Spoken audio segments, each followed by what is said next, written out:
Bonjour à tous, chère Balance, bienvenue pour ce tirage de mai. Voici votre jolie carte.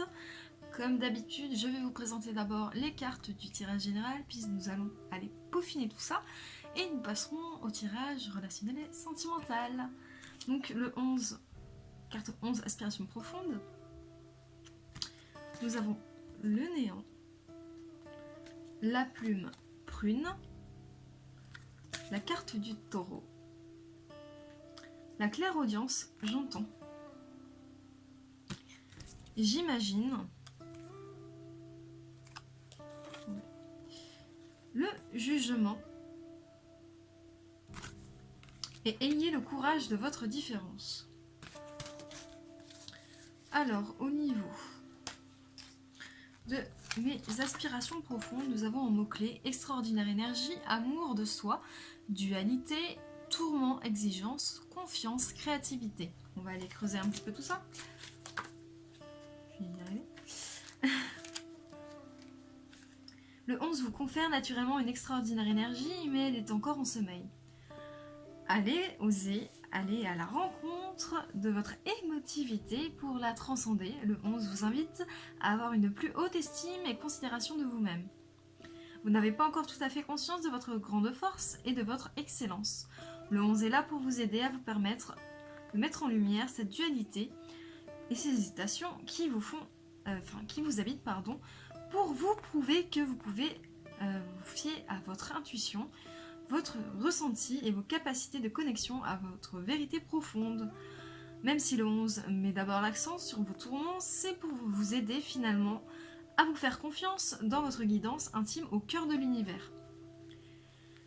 Les deux, l'un à côté de l'autre, illustrent parfaitement la réunification qui n'attend plus que vous. La partie de votre être qui se sent inférieure aujourd'hui a besoin de fusionner avec celle qui est suprême et reliée au grand tout. Vous faites partie de la genèse de l'univers et vous êtes légitime pour exister et créer.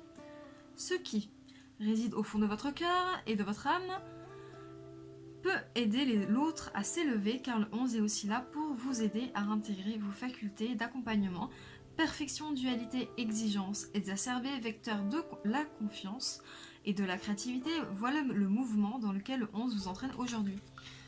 Donc c'est plutôt pour moi, je suis désolée, je me rapproche, j'ai la chaise qui est trop loin.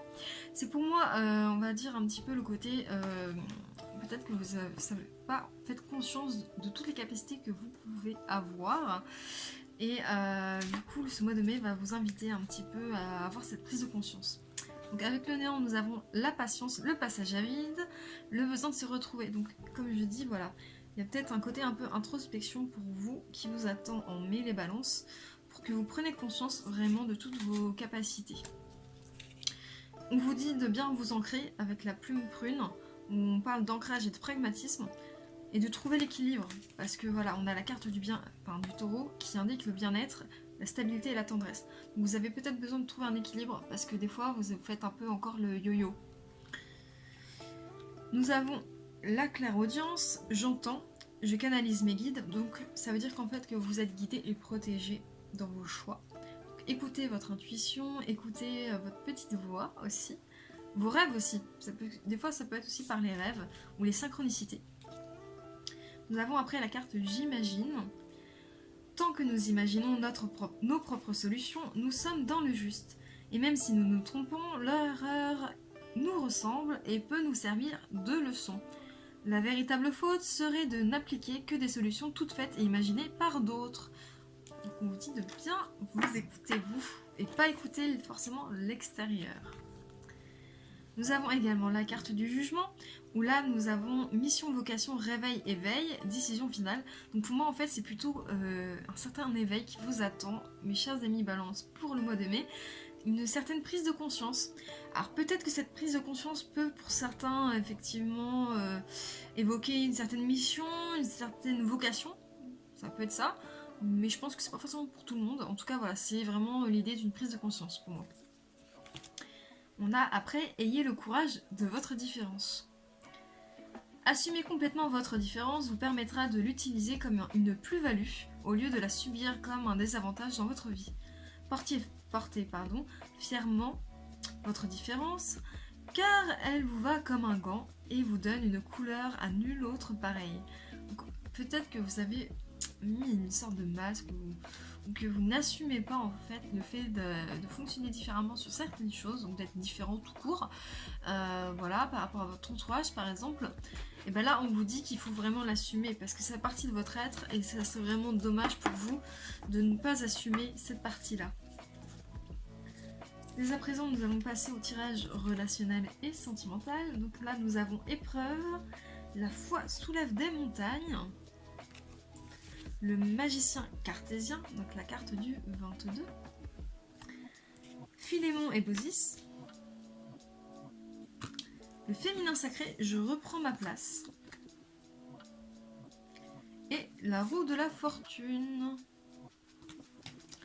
Alors, épreuve et la foi soulève des montagnes. Alors ça peut être relationnel, mais pour moi c'est aussi par rapport à vous, comment dire, la relation que vous entretenez avec vous-même. Voilà, ça peut être une épreuve parce que vous pouvez être un petit peu déstabilisé, mais voilà, c'est pas forcément négatif. D'ailleurs, nous avons le magicien cartésien, où là nous avons le côté, encore une fois, je trouve l'équilibre. Donc ça fait un petit peu écho à ce que je vous ai dit. On va aller creuser un petit peu tout ça. Je suis trop loin. Le 22 vous accompagne dans votre quête affective pour vous aider à comprendre que vous êtes un être d'amour complet. On vous demande de marier l'harmonie féminine et masculine de votre personne, sachant que vous avez... Voilà, il y a une réconciliation visiblement avec votre côté féminin, mes balances. Alors... C'est dans la recherche d'équilibre et en étant capable de cultiver le compromis entre vos émotions et vos sentiments que vous serez à même de construire des relations fructueuses et intenses pour vous et votre autre. Le 22, on vous demande de vous engager, de vous responsabiliser par rapport à vos envies, mais aussi d'être clair avec ce que vous pouvez et saurez offrir. Si la situation n'est pas claire dans votre tête, le 22 vous met en garde et vous conseille de ne pas vous engager à la légère. Sinon, les déconvenus pourraient créer des tensions émotionnelles sans précédent. Donc il y a ce côté vraiment, par contre, comme je disais encore une fois, le côté introspection, parce qu'il faut vraiment peser le pour et le contre. Hein. C'est le cas de le dire pour les balances. Hein. Mais il y a peut-être des choses positives à la clé. D'ailleurs, voilà, nous avons Philémon et Bosis. Donc là, c'est une union sincère pour le sentimental. L'équilibre, encore une fois, cette notion est une relation karmique. On va aller creuser.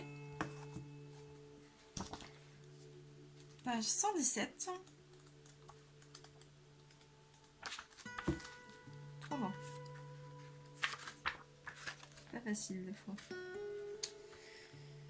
117, 117, 117. C'est la carte de l'amour partagé, de l'union sincère de deux âmes. Avec Philémon et Bosis, une relation est durable et profonde, un attachement est authentique, s'exprime simplement, une amitié solide s'enracine au fil du temps. Une personne est en accord avec elle-même, ses sentiments sont équilibrés, l'amour est sentimental et charnel, respectueux de la liberté de chacun, les objectifs de vie convergent, les tâches sont équitables et réparties, la relation résiste aux orages passagers, l'entraide et la confiance la soudent durablement. Le bonheur se partage et cette carte évoque aussi l'ouverture du cœur, l'intérêt pour autrui, l'hospitalité bienveillante. Elle offre parfois l'image d'une relation karmique qui se prolonge par-delà la mort. Alors pour moi là c'est plutôt aussi ce que vous aspirez à. C'est ça en fait qui est un peu à la clé de votre périple en mai, si vous réussissez à trouver l'équilibre. Alors nous avons le féminin sacré justement que j'avais remontré. Je reprends ma place. Je reprends ma place dans le monde, donc c'est vraiment... c'est bon. Pardon. C'est bon, je suis moi, je m'assume en tant que moi-même, aimez-moi pour ce que je suis. Et en fait, ça va ouvrir des portes. Donc vraiment, il y a ce côté amour de soi, équilibre et développement personnel pour vous, en fait. Donc, nous avons également la roue, donc pour tout ce qui est sentimental, pour les célibataires, on vous dit de sortir, voilà, de retrouver votre place, de sortir, et de provoquer le destin, si vous voulez vraiment, par exemple, que vous recherchez à être en couple avec quelqu'un, que vous avez envie de vous ouvrir, tout simplement, voilà, sortez. Et pour les relations de couple, alors là, on vous met en garde, il y a un peu une relation cyclique. On vous parle de discussion, qui peuvent être un peu pas forcément positives, et de travail à faire sur vous-même. Et comme j'ai dit, Philémon et Baucis, pour moi en fait ça c'est vraiment ce à quoi vous aspirez en fait. Donc ça c'est ce pourquoi vous travaillez sur vous normalement en mai. Voilà mes chers amis Balance.